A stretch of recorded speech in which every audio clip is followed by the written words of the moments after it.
สวัสดีครับพี่น้องทุกคนครับเดี๋ยววันนี้เราจะเอาคลิกไปแต่งกันนะครับเตรียมที่จะไปเขาใหญ่ไปเที่ยวกันอันนี้ผมก็จะพาแฟนไปแต่ว่าเดี๋ยววันนี้ผมจะเอารถไปแต่งคนเดียวก่อนสิ่งที่จะทำวันนี้ก็จะมีชุดชามของโคโซตัวโคโซอันนี้ก็อยู่ที่มือเราแล้วนะครับเดี๋ยววันนี้เราก็จะไปหาช่าง1จูเนอร์ที่ลาดพร้าว101แล้วเดี๋ยวเรามาดูกันตอนขั้นตอนทำนะครับไปกันก่อนไป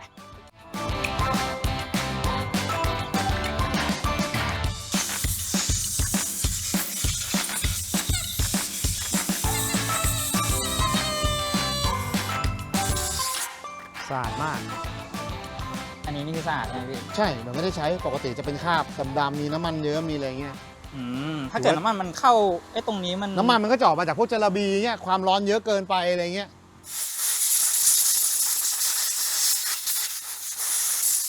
ชุดชามชุดนี้เป็นไงบ้างครับผม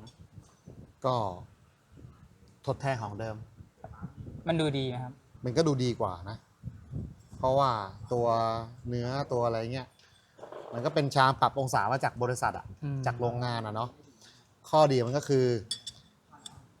ตรงหน้าพวกเนี้ยมันจะมีการชุบแข็งมาครับผมแต่ถ้าเป็นชามเดิมติดรถอะที่เราไปทำองศามันก็ไปปาดหน้าที่ชุบแข็งออกถูกป่ะเพื่อให้ได้องศาให้มันสายพานมาบีบขึ้นไป อันนี้ก็จะได้ความเรื่องของความทนทานมากกว่าจริงๆที่เราคุยกันตอนแรกเราจะไม่ได้ใส่แบรนด์นี้ถูกไหมแต่อีกแบรนด์หนึ่งเนี่ยมันหมดแล้วก็เซฟบอกว่าแบรนด์นี้มันมีโปรโมชั่นช้อปปี้11อะไรอย่างเงี้ย11ได้มามันก็โอเค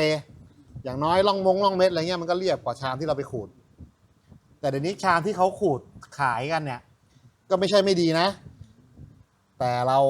ชอบของที่แบบมันทำมาจากเบ็ดเสร็จจากโรงงานอ่ะมันก็ได้ความแข็งแรงได้ความเบากว่าได้อะไรกว่า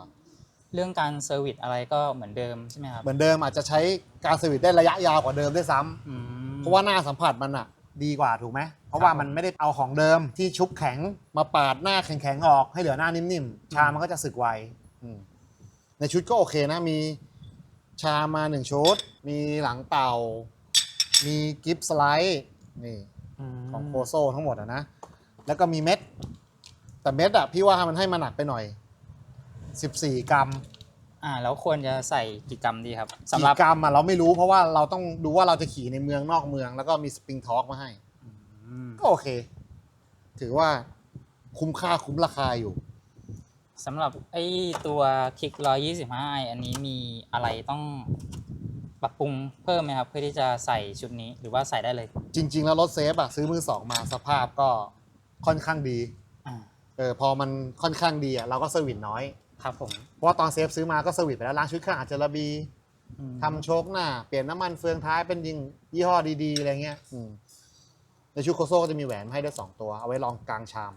สำคัญไหมครับตัวนี้ต้องใส่ไหมก็อยู่ที่ว่าเราวิ่งในเมืองนอกเมืองออกต่างจังหวัดหรือยังไงจะวิ่งใช้ความเร็วปลายช่วงไหนจะใช้ย่านอัตราเร่งช่วงไหนมันไอตัวแหวนไอตัวเนี้ยมันจะมีผลกระทบต่อรอบใช่แต่กระโหลกข้างหลังเซฟเบิกมาแล้วเพราะของเดิมเป็นกัดลายมันกินคัดแต่ว่ามีชุดหนึ่งเป็นแบบคอร์สด้วยใช่ต้องรอแล้วก็เม็ดอะเราซื้อมาเพิ่มแล้วอันนี้เม็ดยี่ห้อนี้เราซื้อมาไล่ก่อนอันนี้ยี่ห้ออะไรยามาแม็กทั่วไปซื้อมาไล่ก่อนไม่แพงอันนี้กี่กรัมครับที่ซื้อมาก็มี90 11ต้องซื้อมาไล่เราไม่รู้ว่าเราจะใช้อะไรไงอาจจะเป็น90 10 11อะไรเงี้ยถ้าซื้อมาแค่ยางละ3 เม็ดมันก็อยู่ใน90 91อยู่แค่นี้แหละพี่ว่าด้วยองศาชาร์จที่มันเยอะอะมันน่าจะอยู่โซนนี้แหละมันกี่องศาที่เซฟดูในคู่มือมัน14 องศาของเดิมมันเท่าไหร่ครับน่าจะ11มั้งจำไม่ได้11แล้วเขาก็ปรับเป็น12 กว่า13กันนะเมื่อไหร่เดี๋ยวลองไล่ดูได้แต่ตอนนี้มาใส่สปริงทอร์กก่อน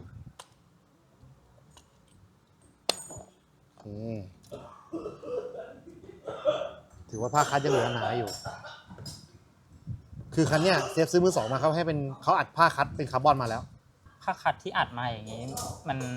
ก็ทนใช่ไหมครับอยู่ที่เราขี่ด้วยเป็นหลักด้วย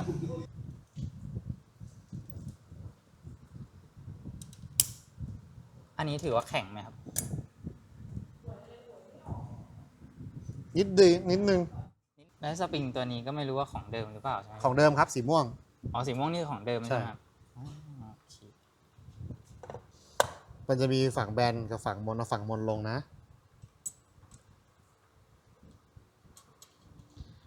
ตัวนี้ครับเวลาใส่อ่ะพยายามใช้มือ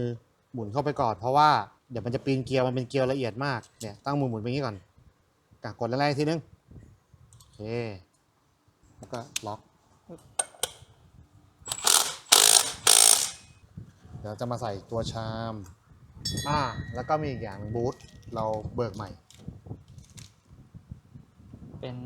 ก็คือของมันเนี่ย KWN อ๋อรหัสเดียวเลย ของเก่ามันก็ใช้งานมาเยอะแล้วไงเราใส่ชามใหม่แล้วก็100 กว่าบาท อ่า เปลี่ยนเถอะ แต่ว่าไอ้สายพานอันนี้ที่มันเริ่มแตกลายงายังไม่เปลี่ยนเพราะว่าเดี๋ยวจะล้างจานก่อน เขาเรียกว่าใช้ให้มันไม่กินหน้าจานเยอะสายพานเก่าอ่ะให้พูดง่ายๆคือให้ชามมันเจอความร้อนเพื่อให้มันมีความแข็งตัวนิดนึงมีผลนะโอเค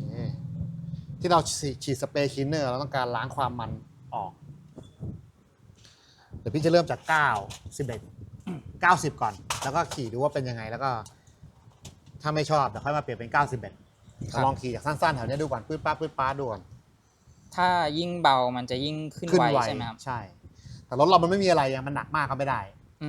เพราะว่ากำลังเครื่องมันไม่มีใช่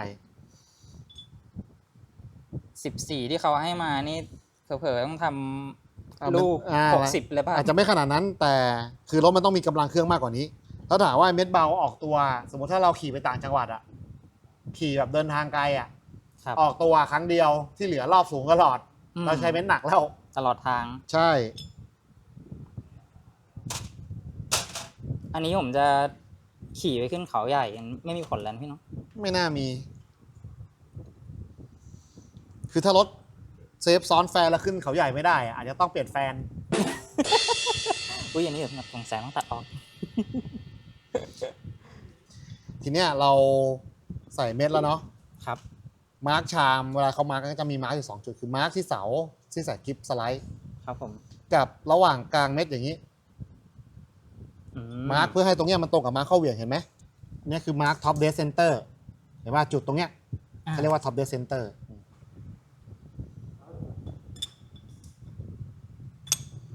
เดี๋ยวจะมาร์กตรงนี้แหละให้มันตรงกันใช่ไหมครับให้มันหันหน้าไปทางท็อปเดสเซนเตอร์ก็คือตรงมาร์กของข้อเหวี่ยงแบบนี้เสร็จแล้วตัวชามใบพัดมันก็จะมีจุดที่หนักที่สุดก็คือตรงที่ล็อกชามตรงนี้จริงๆเขามีไว้ใส่กับเครื่องมือล็อกชามเมื่อก่อนมันไม่มีบล็อกไฟฟ้าหรือบล็อกลมไงมันต้องใช้ด้ามขันแข็งถูกไหมครับก็จะมีตัวล็อกเป็นขาล็อกแบบเนี้ยเรียกก้ามปูล็อกเราก็จะมาใช้ตรงเนี้ยจุดหนักตรงเนี้ยให้มันตรงกับมาร์กแบบนี้เวลาเราประกบเข้าไปครับผม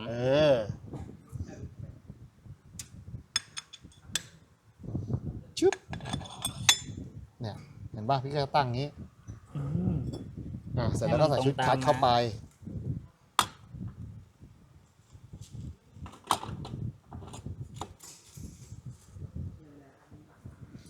ส่วนตัวแหวนเนี่ยที่ทางโคโซให้มาเนี่ยเดี๋ยวเราจะค่อยใส่เราจะลองใส่แบบไม่ใส่แหวนดูก่อนเพราะแหวนมีตัวหนากับตัวบางเนี่ยครับผมเราจะลองไม่ใส่ดูก่อนดีกว่าแล้วก็ลองขี่ดูว่าเป็นไงบ้างได้ครับหรือใส่เลยดีวะถ้าใส่แล้วมันจะลอกขึ้นไวขึ้นหรือว่ายังไงพี่ก็มาอยู่ที่ช่วงออกตัวเลยเดี๋ยวเราใส่ตัวบางก็ได้เราใส่ตัวบางดูก่อนเนี่ยมันจะมีตัวหนากับตัวบางชัดเจนเลยป่ะ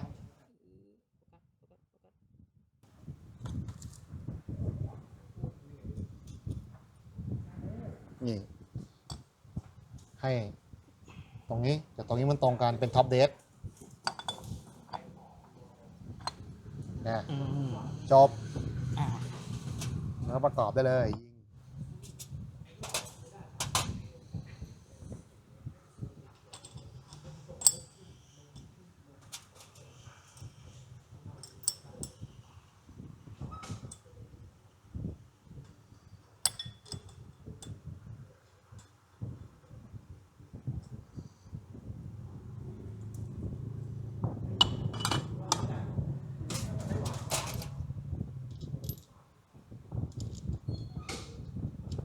ล็อกครับ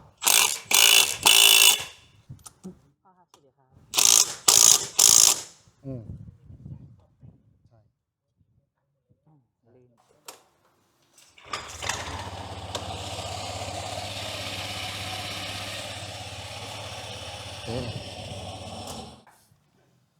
เดี๋ยวเรายังไม่ใส่ประเก็นนะ เราจะลองขี่ดูก่อนว่าเป็นไงบ้าง ครับผม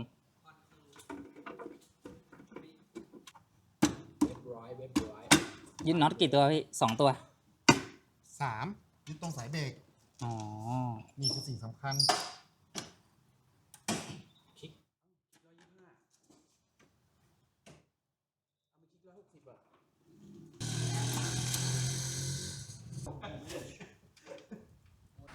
แล้วตอนนี้เราก็ทำคลิกเสร็จเรียบร้อยแล้วนะครับกำลังจะกลับบ้านแล้ว วันนี้ต้องขอขอบคุณพี่หนึ่งมากๆนะครับ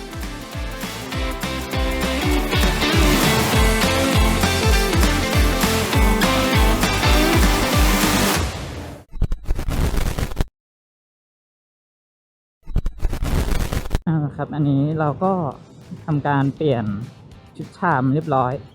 ตอนนี้เราก็ใส่เม็ดอยู่เป็น9 กรัม3 เม็ดแล้วก็10 กรัม3 เม็ดหลังจากที่ไล่มาดูแล้วก็อันเนี้ยน่าจะเวิร์กที่สุดเดี๋ยวเรามาลอง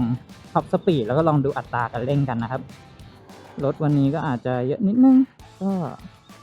โอเคไป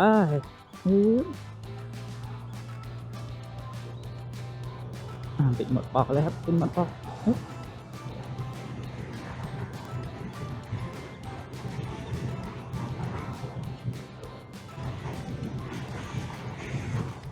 100แล้วโอ้ my god 100แล้วครับ100แล้ว110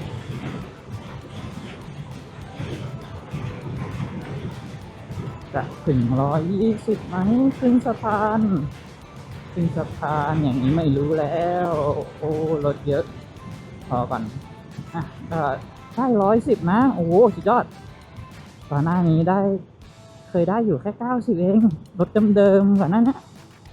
มันไม่เคยถึง100หรือว่าวิ่งถึง110แบบนี้เลยโอ้เมื่อกี้110ก็แอบน่ากลัวอยู่นะรถเยอะเหลือเกินวันนี้พอแค่นี้ดีกว่ากลับมาขับปกติดีกว่าโอ้โหเร่งก็ติดมือสุดยอด